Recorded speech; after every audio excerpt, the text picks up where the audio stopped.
Oi, tudo bem com vocês? Bom dia, boa tarde, boa noite, né? Vamos dar início aqui à aula de copolimerização. Mais uma vez, né? Não se esqueça de pegar papel e caneta, anotar todas as dúvidas e sempre me procurar para a gente poder conversar a respeito do que vocês estão achando sobre esse conteúdo, tá bom? Então, dando início aqui, né? A gente pode entender que na copolimerização, né, a gente vai obter os chamados copolímeros, né? E o que seriam os copolímeros? Eles são materiais poliméricos que apresentam dois ou mais meros em sua composição. As propriedades desses materiais são uma combinação das características entre cada um dos monômeros, né? Então, exemplos aqui dos copolímeros, né? Tem grandes aplicações aí. A borracha de estireno butadieno, né? Essa borracha de estireno butadieno é uma borracha sintética das que são mais produzidas no mundo, né? Inicialmente elas foram elaboradas na década de 30 na Alemanha e posteriormente elas foram estudadas, né, e pesquisadas depois nos Estados Unidos durante a Segunda Guerra Mundial. O butadieno e o estireno, eles são monômeros para a base desse copolímero, né, dessa borracha aqui. E o conteúdo do estireno na cadeia polimérica aqui no final, né, da polimerização, ele vai ficar em torno de 23%, né? Então, mais ou menos, se você pegar lá a quantidade de monômeros que tem, de meros que tem na cadeia, né, em torno de 23% desses meros aí vão ser constituídos de estireno, né? E o que é importante por isso, né? Porque se a gente lembrar lá em copolimerização, né, os conceitos de copolimerização de copolímeros, como a temperatura de transição vítrea do estireno está por volta de 100 graus Celsius e a temperatura de transição vítrea do butadieno está bem abaixo de 0 graus Celsius, né? Está em torno de menos 100, por exemplo, menos 120. Isso aí vai acabar ocasionando o seguinte: quanto maior a porcentagem de estireno, maior vai ser a temperatura de transição vítrea desse meu copolímero, né? Então, por isso aqui já indica que a quantidade de grupos de meros de estireno na cadeia principal é muito importante. E normalmente ela fica em torno de 23%. Só que em alguns casos, né, o pessoal na indústria tem interesse em chegar em concentrações de estireno na cadeia de SBR em torno de 40% ou em até mesmo 85%. Né? E isso, é claro, vai impactar nas características e propriedades desse copolímero. Né? À medida que a gente aumentar esse teor de estireno na cadeia copolimérica, a gente vai começar a fazer com que esse material aqui tenha um comportamento bem mais termoplástico. Né? E se a gente diminuir a quantidade de estireno, consequentemente aumentando a de butadieno, o material polimérico já passa a ter um comportamento mais elastomérico, né? Normalmente esse material polimérico aqui, né, o SBR, ele é produzido por emulsão, né, em torno aí de 85 a 90% dos casos na indústria vão levar à produção desse material polimérico por emulsão, e o restante aí, 10% mais ou menos do resto dos processos industriais, são feitos por solução, né, são as técnicas de polimerização empregadas. Esses materiais poliméricos obtidos, né, eles vão apresentar uma característica, né, de resistência à abrasão superior àquela que a gente possa encontrar normalmente na borracha natural, né? E normalmente também ele vai ter uma melhor resistência a altas temperaturas, né? A 100 graus você vai resistir mais. E aí por que isso acontece? Porque a gente consegue controlar a quantidade de estireno aqui que tem na cadeia. Então, se a gente aumentar um pouquinho, ele vai começar a chegar, a TG dele vai aumentar, deslocar, e acaba, consequentemente, o desempenho térmico do material também vai conseguir fazer com que ele resista um pouco mais. Agora, consequentemente também, se a gente fizer isso, a gente vai fazer com que essa borracha de SBR, né, esse copolímero aqui, ele tenha uma menor flexibilidade e elasticidade a temperaturas mais baixas, né? Então, para aplicações a gente queira usar esse copolímero em temperaturas baixas, aumentar a porcentagem de estireno aqui na cadeia polimérica pode ser um problema. A gente tem também um outro exemplo de copolímero que eu quero apresentar para vocês aqui para ilustrar a importância de se estudar as reações de copolimerização, né? É o SAN, né? O estireno acrilonitrila. Esse aqui ele é um copolímero onde a porcentagem de acrilonitrila comercial, né, dos materiais encontrados aí no mercado, vai estar em torno de 20 a 30% da cadeia principal, né? E ele normalmente é usado, o SAN, em aplicações normalmente que possam ser usadas também o poliestireno. Qual que é a diferença? É que no caso aqui desse copolímero, essas aplicações que poderiam empregar o poliestireno, elas aqui vão exigir, né, uma maior resistência química do material e também uma maior resistência à temperatura mais elevada. Aí a gente vai e sugere esse tipo de copolímero aqui. Um outro exemplo de material copolimérico é o etileno, propileno, dieno, né? EPDM, né? As borrachas EPDM, né? Essas borrachas de etileno, propileno, né, dieno. Aí por que aqui eu coloquei um dieno? Porque na verdade vai ser um grupo com uma insaturação, né, um grupo carbônico com insaturação, mas a gente vai poder variar o tipo de dieno que tiver. Se ele tiver, por exemplo, pode ter um dieno mais rígido, o que vai levar a aumentar a temperatura de transição vítrea desse material, pode ser um dieno mais flexível. Então, dependendo do tipo de mero que a gente adiciona aqui, né, do monômero que a gente adiciona para incorporar essa insaturação aqui no EPDM, a gente vai mudar as propriedades dessa borracha, né? E ela vai ter várias aplicações também, né? Essas várias aplicações aqui são devidas a ela apresentar uma boa resistência ao calor e à oxidação, uma boa resistência a agentes químicos, ela tem excelente flexibilidade a baixa temperatura, né? E claro que dependendo do tipo de dieno que a gente está usando e da porcentagem de etileno que a gente tiver na cadeia, né? Porque esse etileno aqui também vai ajudar a deslocar, devido à temperatura de transição vítrea dele ser mais baixa, vai ajudar a deslocar a TG para menores valores aqui. Ele tem uma boa também resistência a isolamento térmico e principalmente essas borrachas EPDM aqui, elas suportam, né, a incorporação de uma grande quantidade de carga, né, de aditivos. Então aí dá para fazer formulação, por exemplo, com nego de fumo para a produção de borrachas do setor automotivo, por exemplo, né, muita aplicação. E por fim aqui eu trouxe o ABS, né, que é acrilonitrila, butadieno, estireno. O ABS, ele é um polímero normalmente amorfo, né, e ele é produzido através da técnica de polimerização por emulsão ou massa, né, ou em massa. E as propriedades mais importantes do ABS são a sua resistência ao impacto e rigidez. Então aqui assim, o meu objetivo em apresentar esses exemplos, né, de copolímeros aqui para vocês é mostrar a importância que se tem em termos de controle de propriedades que a gente vai alcançar durante o processo de polimerização, né? Aí, citando exemplo aqui, a gente vai controlar durante o processo de polimerização a porcentagem de cada tipo de mero na cadeia principal, né? Isso aí já é em si um fator muito importante para motivar a gente a entender as reações de copolimerização. E além disso, tem uma outra característica também muito importante que a gente tem que levar em conta, que é o quê? Se vocês lembrarem, a gente pode classificar os copolímeros em alguns tipos, né? Então a gente tem os copolímeros alternados, né? Onde a gente vai ter lá, por exemplo, o mero A, o mero B, o mero A, o mero B, né? Vai ter uma sequência bem definida desses meros na minha cadeia principal. A gente vai ter também o caso dos copolímeros aleatórios, né, onde não existe uma ordem definida desses meros na minha cadeia principal. A gente pode ter os copolímeros em bloco, né, onde vai ter uma sequência, né, uma grande quantidade de meros do tipo A, seguido de uma grande quantidade de meros do tipo B.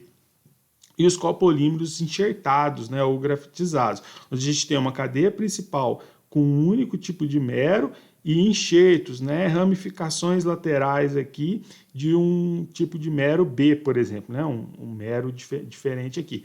Essas diferenças na estrutura da cadeia polimérica copolimérica, né, também vão impactar muito em termos de propriedades e, consequentemente, nas aplicações que a gente pode sugerir para esses copolímeros. E essas estruturas, né, alternadas, aleatórias ou em bloco, mesmo o grafitizado, também vão ser alcançadas durante os processos de copolimerização. E aí a ideia que a gente vai discutir hoje é como conseguir, em processos de copolimerização, conseguir obter, né, de forma controlada copolímeros aleatórios, por exemplo, alternados, em bloco, enfim, né, controlar a porcentagem de um determinado tipo de mero. Eu quero que na cadeia principal tenha 25% de acrilonitrila, né? Como que a gente faz para conseguir isso? A ideia da aula de hoje é a gente começar a refletir sobre esses aspectos, né?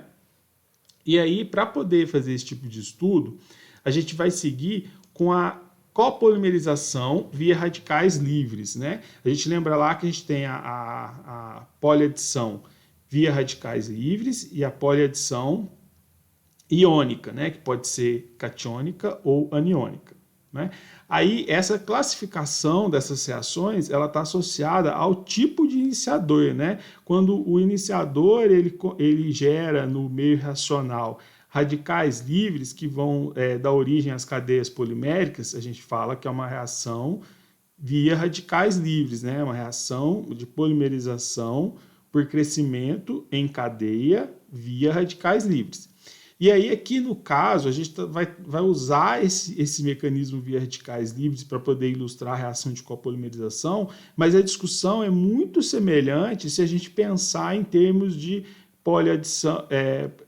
copolimerização via catiônica ou via aniônica, né? Então, a ideia aqui é usar radicais livres como um exemplo inicial para a gente começar algumas discussões importantes que vão diferenciar as características da copolimerização em relação à homopolimerização, que a gente já viu anteriormente, né? Nas discussões anteriores. Então, assim, lembrando lá, né, assim como na homopolimerização por crescimento em cadeia, a gente pode classificar, né, subdividir, né, o mecanismo em 3 etapas distintas: iniciação, propagação e terminação, né? Sendo que na iniciação a gente tem a decomposição do iniciador e o ataque ao primeiro monômero. Na propagação a gente tem o crescimento da cadeia polimérica de fato, né? O aumento da massa molar. E a gente vai ter a etapa de terminação, que vai ser o quê? O encerramento de centros ativos do meu meio reacional, né, do meu meio de polimerização, que aí pode ser por combinação ou desproporcionamento, né? A terminação no caso do mecanismo de copolimerização via radicais livres, né? Então, vai poder ocorrer por combinação ou desproporcionamento.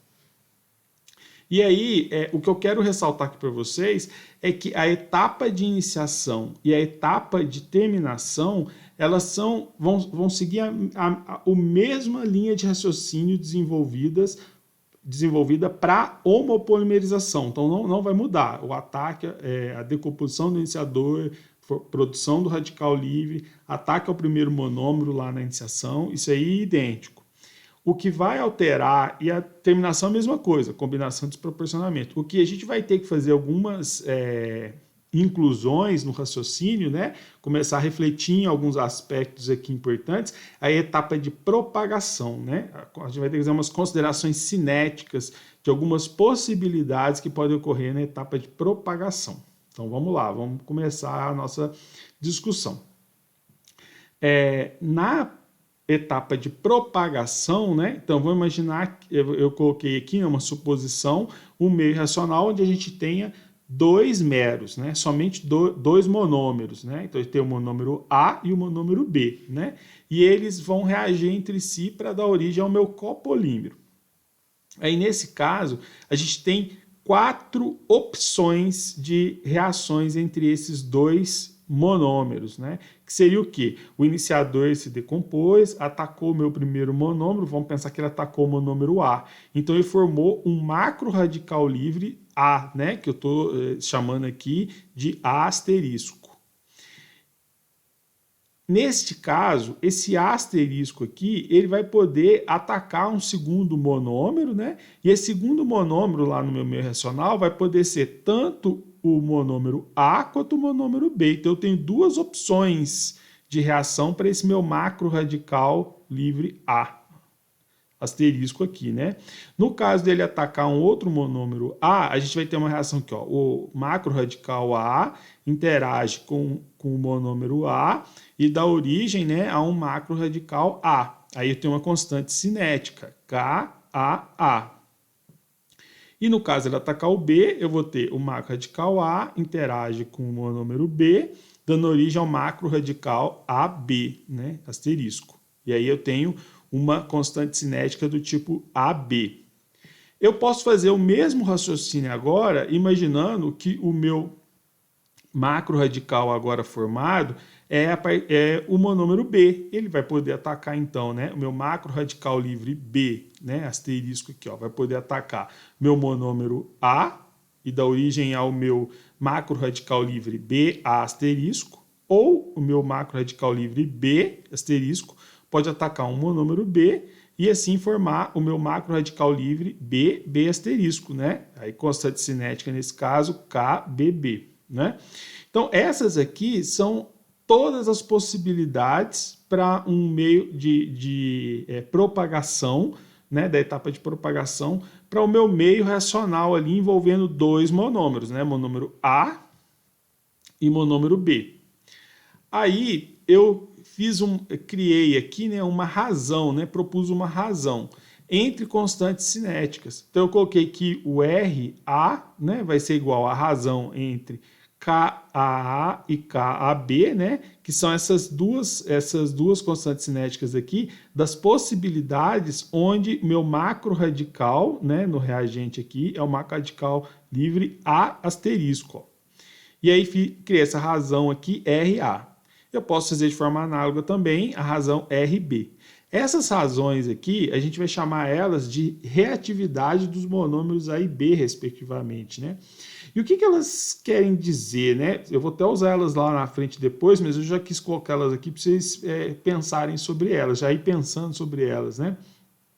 Ela representa a afinidade do meu monômero, do meu macro radical em interagir com o monômero A ou monômero B, né? A preferência. Eu tenho lá meu macro radical livre A asterisco, ele vai preferir reagir com A ou com B? Qual que ele vai gostar mais, né? Com quem que ele vai querer interagir primeiro? Aí, como que essa reatividade aqui avalia isso? Porque como isso aqui é uma constante cinética, se eu tiver um KAA muito superior ao KAB, né, quer dizer que esta primeira opção aqui, né, ó, ela vai ter preferência de ocorrer, porque ela vai ocorrer de forma muito mais rápida, né, ela vai ocorrer primeiro em detrimento a essa segunda opção aqui. Então quer dizer que no caso do KA ser maior que o KAB, o meu macro radical livre A tem preferência em interagir com o meu monômero A, né, e assim sucessivamente. Então essas razões de reatividade, elas vão ser uma forma da gente expressar a preferência dos meus macro radicais a interagirem ou com o monômero A ou com o monômero B, beleza? E aí a gente pode pegar essas quatro reações aqui, né, possibilidades de reações, e fazer uma análise em termos da concentração, né, na porcentagem de centros ativos de macro radicais A no meu meio racional, beleza? Antes disso, eu quero até realçar um aspecto aqui, né? A reatividade do centro ativo, ela não depende dos monômeros adicionados previamente. Isso aqui vai ter que ser um pensamento uniforme que a gente vai ter que construir nessa nossa discussão de hoje. Aí o que eu quero dizer com isso? Não interessa, por exemplo, que o monômero B aqui, né, o mero B aqui, ó, está do lado A ou o mero A está do lado do A, né? O que interessa é só o radical livre aqui. Quem reagiu para trás não vai impactar, não vai influenciar nessa escolha né, nessa preferência de qual mero vai interagir, qual monômero vai interagir com aquele centro ativo. Beleza? É isso que eu quis comentar. E aí, agora, pensando do ponto de vista cinético, né? Olhando essas 4 opções de reações aqui, né, que podem ocorrer no meu centro ativo, vamos avaliar em termos de concentração do monômero A. Vamos olhar cada uma delas, né? Nessa primeira opção aqui, o macro-radical livre A, ele interagiu com o monômero A e deu origem ao macro-radical livre A de novo, né? Então, se você for ver, eu consumi um monômero, um centro ativo A, mas produzi um outro centro ativo A na minha mesma reação. Então, na prática, essa reação aqui, ela não está nem produzindo, nem consumindo centros ativos A asterisco no meu meio reacional, ela está mantendo constante. Já essa segunda opção aqui, eu tinha um macro radical livre B e ele reagiu com o meu monômero A e deu origem a um macro radical livre A agora, né? Então, essa segunda reação aqui, ela é uma reação que permite a produção, a geração de centros ativos do tipo A ponto, né, de macro radicais livres A no meu meio reacional. De forma análoga, pensando nas 2 outras opções de reações, a gente vai perceber que essa aqui agora ela vai acabar consumindo macro radicais livres do tipo A, né? A gente pode ver aqui, ó, eu tinha um macro radical livre do tipo A, ele reagiu com o monômero B e deu origem a um macro radical livre do tipo B. Então eu consumi um centro ativo do tipo A asterisco, né? E a última opção de reação aqui, ela não produz nem consome monômero, centros ativos do tipo A ponto, né, A asterisco. Então aqui, ó, eu tinha um macro radical livre B, reagiu com o monômero B e formou um macro radical livre do tipo B de novo. Então não produziu nem consumiu A. Então, se a gente pensar do ponto de vista, né, do centro ativo A, eu vou poder escrever uma equação cinética, né, do que está acontecendo com a concentração desses centros ativos do tipo A no meu meio reacional em função do tempo. Então, eu tenho um dA ponto dt. E ele vai ser igual ao somatório daquelas equações cinéticas lá, né? Onde a gente tem uma equação cinética aqui que expressa o consumo desse meu centro ativo do tipo A ponto e outra que vai expressar a produção, né? Lembrando que no caso do consumo é negativo, né? Então é menos KAB vezes concentração dos reagentes. Aí, quem são meus reagentes aqui, né? Pensando aqui no KAB, vamos voltar lá, consumo de A. Ó, no consumo de A, meus reagentes são macro radical livre do tipo A vezes macro radical livre do tipo B, né? Concentração do macro radical livre do tipo A vezes concentração do meu monômero B. Beleza? E aí a gente consegue chegar nessa equação aqui. Da mesma forma, a gente pode olhar essas 4 reações de novo, né? Opções de reações, e pensar em termos do macro radical livre do tipo B, né? Então agora eu quero saber quais são capazes de produzir radicais livres do tipo B e quais reações são capazes de consumir radicais livres do tipo B também. Então, se a gente for fazer a análise aqui, né, a gente vai perceber que agora esta reação aqui passa a consumir radicais livres do tipo B e essa aqui passa a produzir radicais livres do tipo B. Beleza? Então é só pensar de forma análoga, né? E aí eu vou ter, então, com isso, uma equação cinética aqui que expressa a variação dos macro-radicais livres do tipo B no meu meio reacional em função do tempo, né? dB ponto dt. E ele vai ser igual, né, ao somatório daquelas equações cinéticas, que aí KAB vezes concentração do meu monômero B vezes concentração do macro radical livre do tipo A menos KBA vezes concentração do meu centro ativo do tipo B vezes a concentração do meu monômero A, né? Sendo que aí agora aqui eu tenho consumo de B e produção de B ponto, né? Consumo de B ponto e produção de B ponto. E aí, ok, né? Estamos trabalhando, temos agora uma relação de como a concentração de centros ativos, de macro-radicais livres, vai variar em função do tempo no meu reator de polimerização, né, no meu meio reacional ali. Só que, assim como nas outras discussões, aqui a gente tem que entrar também numa linha de raciocínio, que é o quê? É muito complicado, experimentalmente, quantificar radicais livres em meio racional, né? Existir ferramentas analíticas para gerar esse tipo de informação.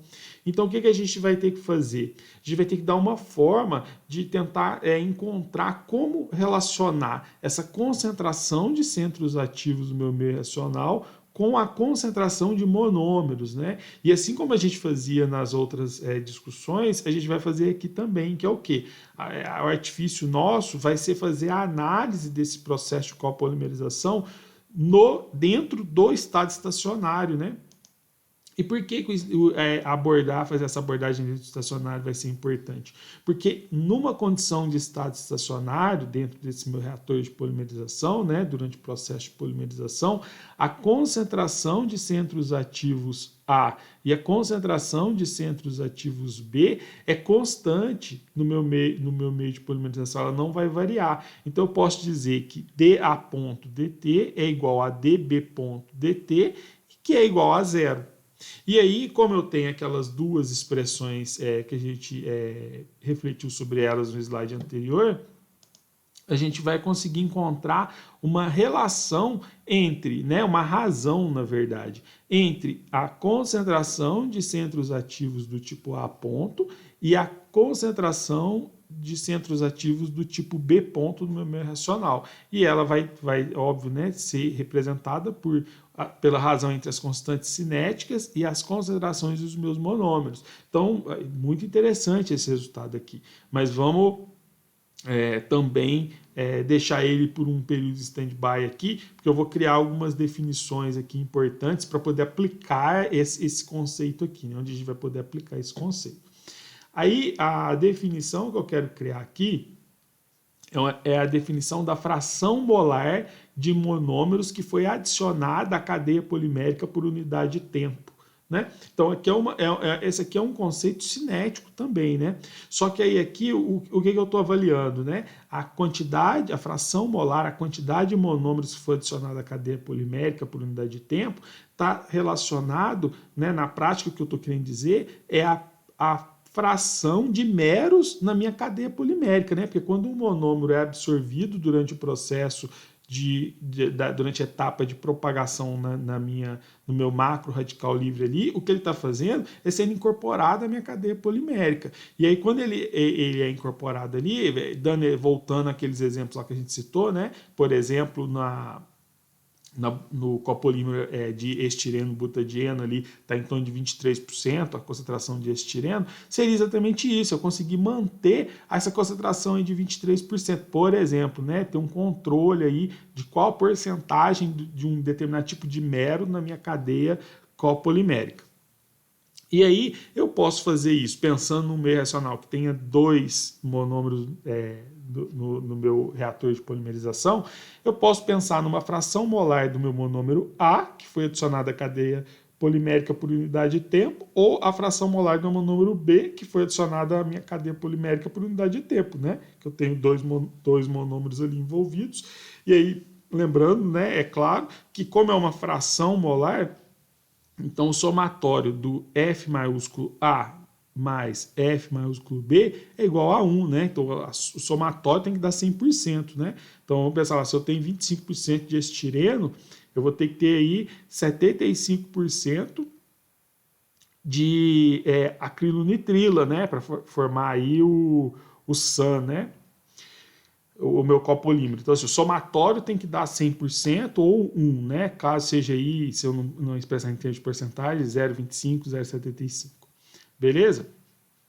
E aí, eu tenho, como então é uma fração molar, eu posso expressar ela, né, em como, né? Então, se foi adicionado ali, então ele foi subtraído do meu meio de polimerização para fazer parte da cadeia polimérica. Então, eu tenho que a fração molar do monômero A, que foi adicionada à cadeia polimérica por unidade de tempo, então é uma grandeza cinética, ela vai ser igual à variação do consumo, consumo aqui está negativo, né, do meu monômero A em função do tempo, dividido pelo somatório, né, da variação da concentração do meu monômero A em função do tempo e da concentração do meu monômero B em função do tempo do meu racional, né, que é a fração molar.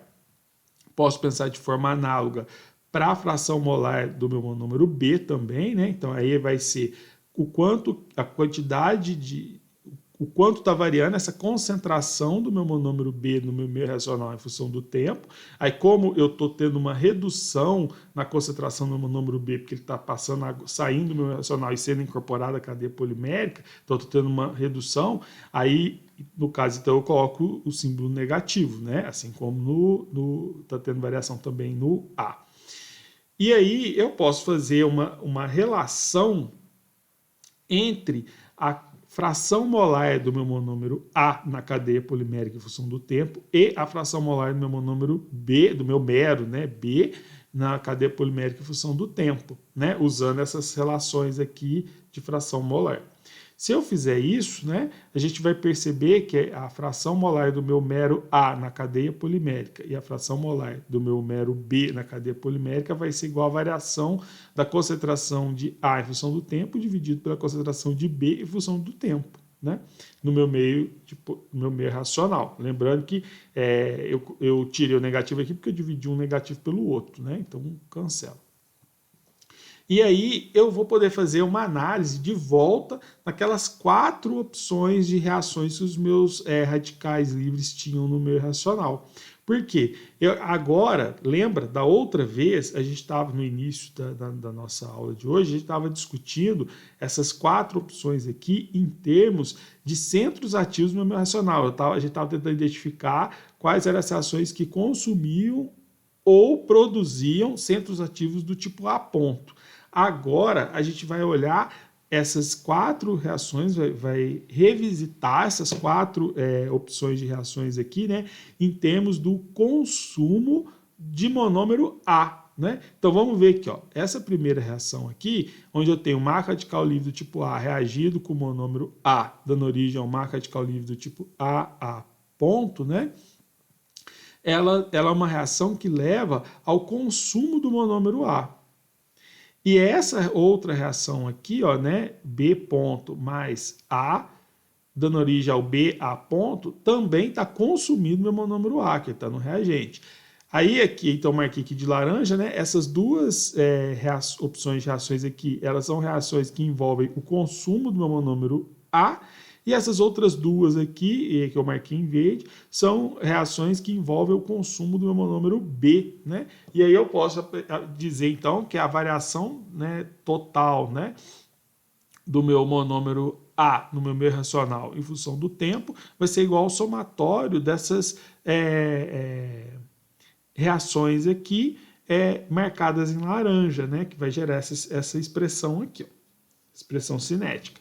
E aí, da mesma forma, eu vou ter uma expressão cinética para o meu monômero B. Né? Eu posso pegar essas expressões cinéticas aqui e substituir nessa relação entre a fração do mero A na cadeia polimérica e do mero B na cadeia polimérica, né? Copolimérica, no caso. Se eu fizer essa substituição, a gente vai chegar nessa expressão aqui, ó. Que eu posso, aí agora aqui eu vou aplicar só artifício matemático, é multiplicar pelo inverso da concentração de B ponto, tanto no numerador quanto no denominador dessa expressão, então ela vai se manter inalterada, né? Mas é só para poder chegar numa relação aqui muito interessante, ó, porque quando eu faço essa multiplicação aqui por B ponto, né, eu chego nessa expressão aqui maior, e olha aqui que interessante agora, ó. Nessa expressão maior aqui, eu cheguei, apareceu um termo, né, tanto no numerador quanto no denominador, que relaciona a concentração do meu radical livre do tipo A ponto e a concentração do radical livre do tipo B ponto no meu racional, nos dois no numerador e no denominador, né? E essa relação aqui, a gente já tinha encontrado ela no estado sancionado, lembra? Porque eu falei, ó, guarda ela aí que a gente vai usar ela lá na frente. Olha aqui, então agora o que eu vou conseguir fazer? Substituir por esses termos aqui, que agora envolvem concentração do monômero A e concentração do monômero B, e que são fáceis de serem, né, teoricamente, eu estou falando fácil assim, né? Existem ferramentas analíticas que permitem quantificar essas grandezas aqui no meu meio racional, né? Que é a concentração de A e a concentração de B. Já as constantes cinéticas a gente consegue pegar aí, obter elas experimentalmente ou coletar elas em handbook, né, de reações de polimerização. Quando a gente faz essa substituição, a gente chega nessa expressão aqui de FA sobre FB. E aí, para tentar simplificar um pouco, fazer ela ficar mais simples, eu vou de novo multiplicar numerador e denominador por esse termo aqui, ó, que é 1 sobre KBA vezes B, né? Então, como eu estou multiplicando numerador e denominador, eu não estou alterando nada. Quando a gente fazer isso, a gente vai chegar nesta expressão aqui, né? Essa expressão aqui agora, ela ficou um pouco mais enxuta, né?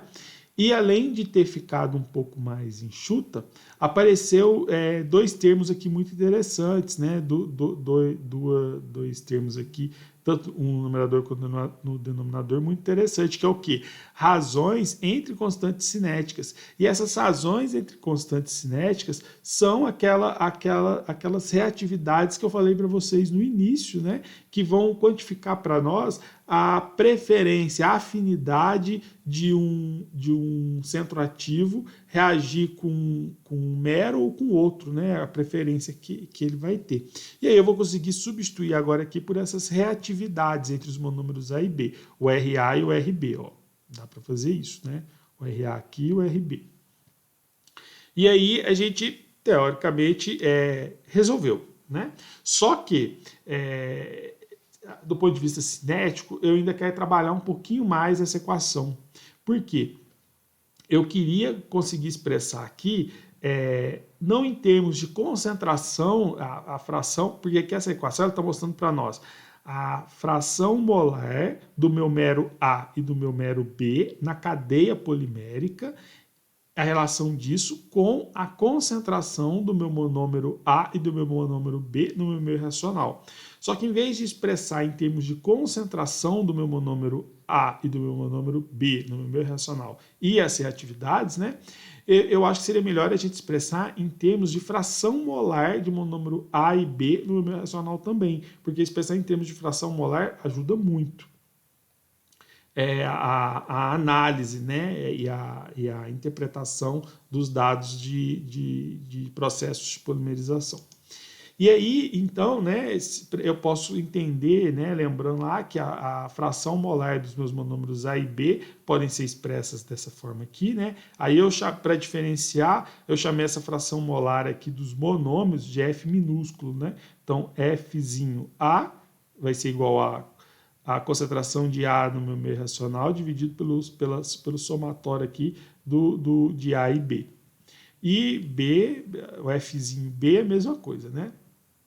E eu consigo, então, com isso, chegar nessa relação entre a fração molar do meu monômero A no meio racional e a fração molar do meu monômero B no meio racional, igual à razão entre concentração de A e B. Como eu cheguei nessa expressão aqui, eu posso voltar naquela equação que a gente chegou aqui da reação de copolimerização, né? Equação cinética de copolimerização, e relacionar ela com essas frações molares dos meus monômeros no meio racional, né? Aí, de novo, resolvemos, né? Chegamos aqui agora numa condição melhor ainda, né? Que está expressando tudo em termos de fração molar.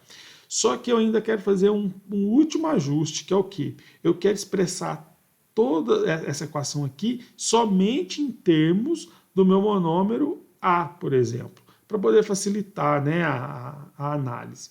Aí, para fazer isso, é simples. Como? É só lembrar lá do conceito de fração molar, né? Eu tenho que o FA mais FB é igual a 1 e o Fzinho A mais o Fzinho B é igual a 1 também. Então, eu posso substituir aqui, né, fazer essa substituição aqui. Eu vou expressar, por exemplo, em termos do meu monômero A. Quando a gente faz essa substituição, né? Aí, de fato, a gente chega na equação, né, cinética de copolimerização, que vocês vão encontrar na maioria dos livros de polimerização, né? E essa equação cinética aqui, qual que é a proposta dela, né? É relacionar a composição de um copolímero, né? Porque aqui, ó, esse F maiúsculo aqui está dizendo a fração do meu monômero A, do meu mero A, né? Importante. O meu mero A na cadeia polimérica em relação à concentração do meu monômero A no meu meio racional e a reatividade entre os monômeros ali, né, presentes no meu meio racional. Então é crucial fazer um estudo dessa reação de copolimerização, né? E aí, normalmente, o pessoal analisa, né? Vocês vão encontrar nos livros textos aí,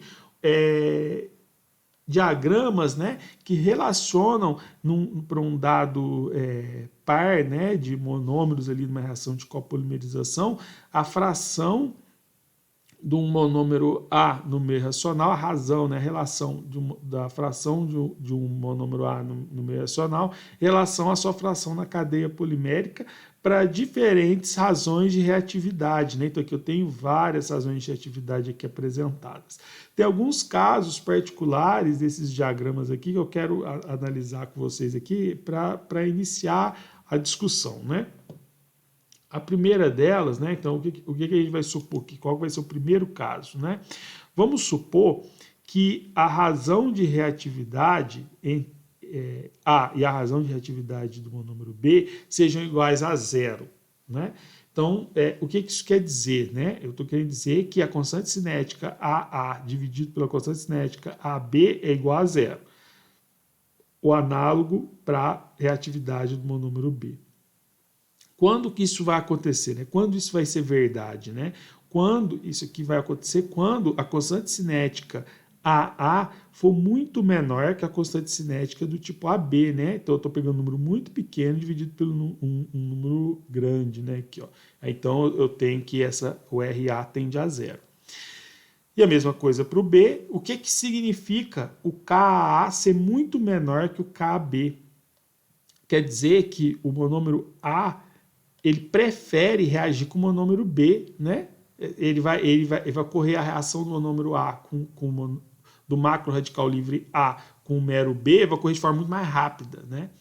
E a gente pode pensar que, analogamente, o monômero B prefere reagir, né? Ele reage muito mais rápido com outro monômero do tipo A do que com ele mesmo. Então, o que a gente tem aqui? Qual a situação? Que os monômeros não reagem com eles mesmos, né? A não quer reagir com A, só quer reagir com B, e B não quer reagir com B, só quer reagir com A. Se a gente fazer essa relação aqui, né, ó, o RA igual a zero e o RB igual a zero, lá naquela equação cinética de copolimerização, voltando nela, né, eu vou ter o quê aqui, ó? Eu vou ter que, como eu substituo aqui o RA por zero, eu vou ter que 1 dividido por 1, né? Aqui também esse termo aqui tende a zero. E aí eu tenho então que o FA vai ser igual a meio, sempre, independente da fração, né, da fração molar do meu monômero A no meu meio reacional de polimerização. Esse tipo de situação aqui, né, está indicando o quê? O que quer dizer isso? Né? Que independente da concentração do meu monômero A no meio reacional, a porcentagem de A na cadeia polimérica vai ser sempre 50%.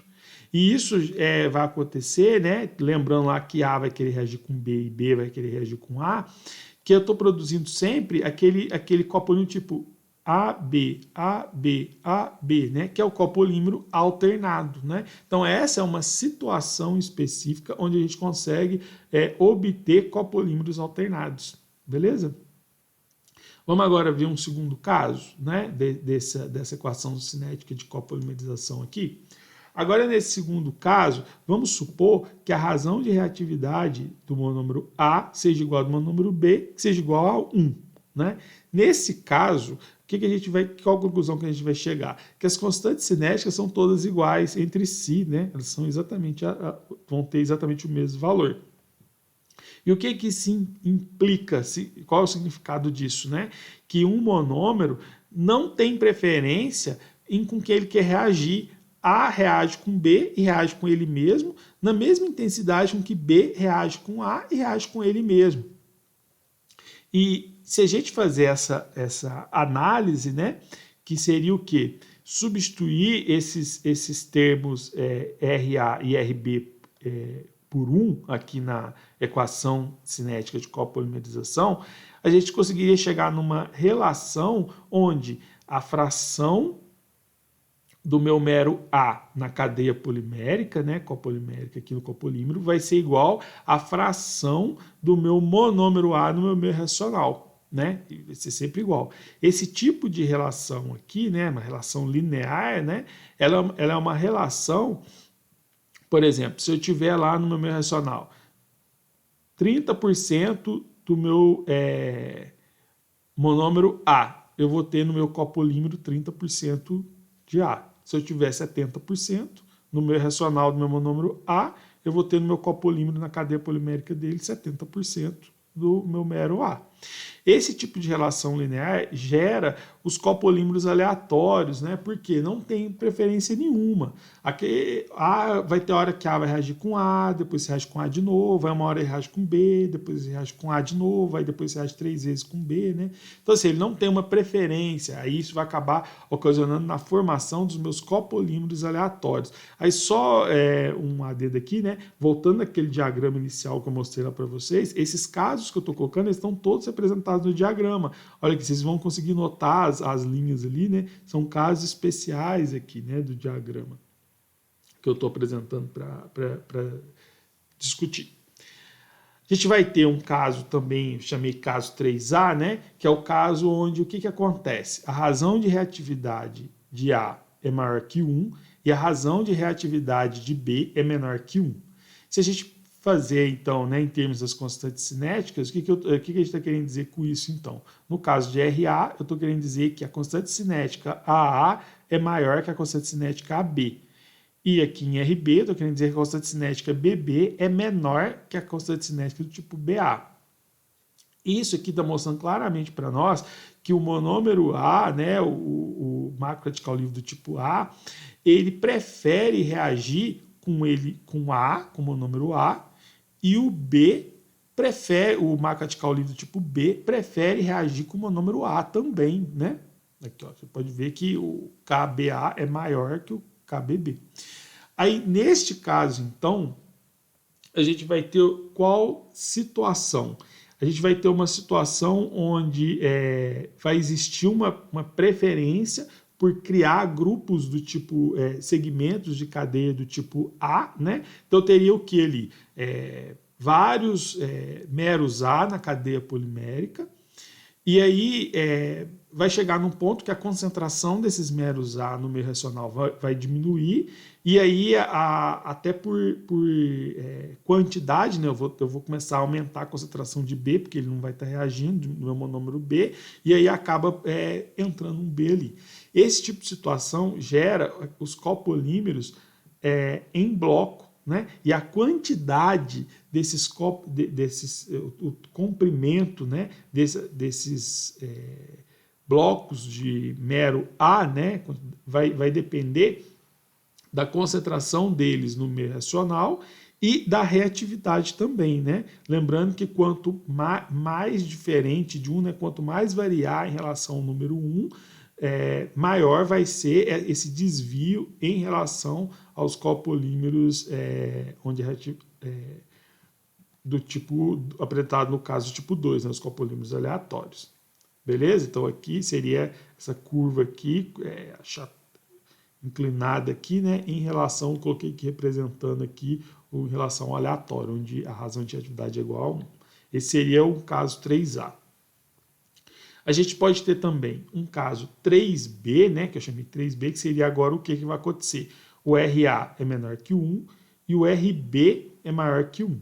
Aí, em termos práticos, o que isso quer dizer é que ambos radicais preferem reagir com B. Então, da mesma forma, a gente vai ter agora, em vez de ser segmentos, blocos grandes de A, nesse caso do tipo 3B, eu vou ter blocos, né, do meu mero B na minha cadeia polimérica maiores, né? Vou ter grandes blocos do tipo B e aí poucos blocos do tipo A. Estou produzindo copolímeros em bloco também nesse caso, né?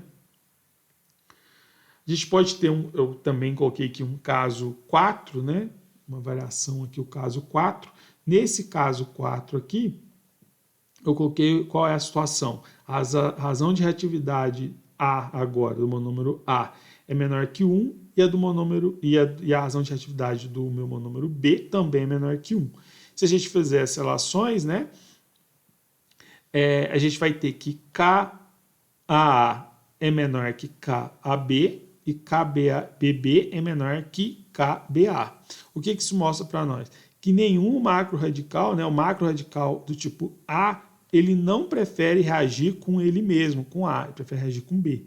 E o meu radical do tipo B não prefere reagir com o meu monômero B, ele prefere reagir com o monômero A. Então, esse tipo de situação aqui vai levar para nós a uma situação também que se desvia da idealidade, né? Onde a gente vai ter essas diferenças aqui em relação ao meu copolímero aleatório aqui, onde a razão de reatividade é igual a 1. E quanto mais diferente de 1 for, maior vai ser essa inclinação aqui, né? Maior vai ser essa variação. Lembrando que eu vou ter um efeito onde eu vou ter um efeito da concentração do meu monômero tipo A, por exemplo, no meu racional, em relação à quantidade dele na minha cadeia polimérica, né? E aí vai ter um ponto, se vocês analisarem esse diagrama aqui, que é um ponto de concentração do meu monômero A no meu racional, onde ele vai se comportar numa situação semelhante à da razão de reatividade igual a 1, né? Então aqui no caso seria o intercepto aqui com o F maiúsculo A igual a F maiúsculo B, né? Igual a essa relação linear. Esse ponto aqui a gente chama de ponto azeotrópico, né? Lá no processo de polimerização. Beleza? Um último caso aqui, né, que eu queria mostrar, que vocês poderiam imaginar, seria a situação onde o RA é maior que 1 e o RB também é maior que 1. Aí, neste caso, o KAA é maior que o KAB e o KBB é maior que o KBA. Nessa situação, ambos radicais preferem reagir com seu próprio monômero. Então, o que a gente está imaginando aqui? A ponto quer reagir com o monômero A, B ponto quer reagir com o monômero B. Né? É isso que está querendo dizer. Só que nessa situação, na prática dos processos de polimerização, a gente não consegue produzir copolímeros. Por quê? Eu vou ter uma situação onde todos os monômeros A vão ser consumidos no meu meio racional, formando uma macro cadeia do tipo A, né? Que é um homopolímero. E da mesma forma, os monômeros B que tiverem ali vão reagir entre si e formar uma macro cadeia do tipo B. Então eu vou ter no meu meio racional a formação de 2 homopolímeros. A gente tem muita dificuldade de produzir copolímeros nessa situação aqui. Beleza? E aí, eu quis trazer agora um exemplo para vocês, né? Para vocês verem umas situações aqui. Aí eu peguei o caso 3A, né? E fiz uma suposição. Vamos supor que a gente queira preparar um copolímero que apresente 60% do mero A e 40% do mero B na sua cadeia copolimérica, né? Então, nesse caso, como que a gente faria? A gente vai ter a curva lá, né? Que vai ser dada por essa razão de reatividades aqui. E aí eu vou vir aqui no 0,6 aqui, 60% de A, olhar na curva aqui o quanto que eu tenho que ter do meu monômero A no meu meio de polimerização para alcançar esse 60%. Aí eu marquei aqui, por exemplo, né, no caso deu 30% de A no meu meio reacional. Beleza? Só que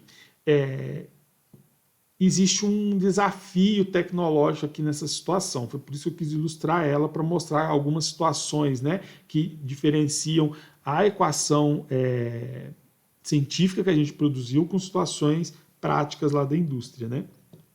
O que vai acontecer? Como o monômero A tem uma tendência a reagir com o monômero A, a concentração de A, né, do meu monômero A no meu reacional, ela reduz muito rápido, né, ela cai muito rápido, tipo, rapidamente ele é consumido ali nas reações de polimerização.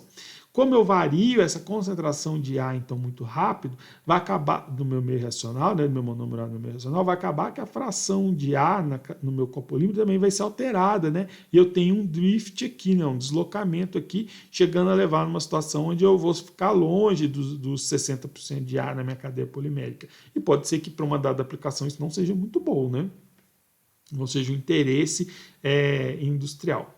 Aí, como que a gente faria para lidar com essa situação, né? Ali dentro do meu reator de polimerização, tá se ocorrendo a reação, mas como A reage muito rápido, a concentração dele no meu reacional varia e aí a composição da minha cadeia copolimérica está variando também, né?